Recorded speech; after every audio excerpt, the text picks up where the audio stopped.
Après une année 2019 extrêmement favorable au marché d'actions et un début d'année somme toute très positif, les marchés ont été fortement secoués par les développements liés à l'épidémie de coronavirus. Ils avaient au départ estimé qu'elle pourrait être jugulée au niveau chinois et puis force est de constater depuis 10 jours que les cas se développent dans le reste du monde et que cette épidémie semble beaucoup plus difficile à endiguer que prévu puisque un certain nombre de cas sont asymptomatiques et donc difficiles à contrôler. La sanction sur les marchés d'actions la semaine dernière a été de près de 10%, soit la plus forte baisse depuis 2008. Et les investisseurs se sont repliés sur les actifs jugés les plus sûrs, notamment sur la dette d'État américaine, qui a atteint des niveaux de rendement jamais vus, autour de 1,10, 1,15 sur les taux à 10 ans.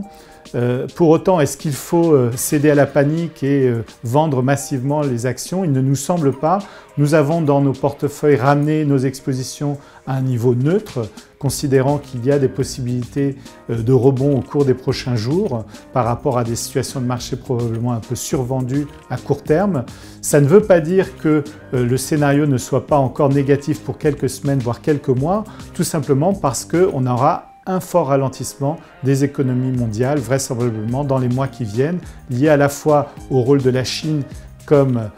atelier du monde et donc qui participe aux chaînes de production de beaucoup d'entreprises dans le monde, et puis parce que la Chine représente également une zone de consommation fondamentale pour un certain nombre de grandes entreprises. Donc une situation à surveiller, mais il ne nous semble pas qu'on s'achemine vers une récession mondiale sur l'ensemble de l'année 2020, justifiant une position beaucoup plus prudente sur les marchés d'actions.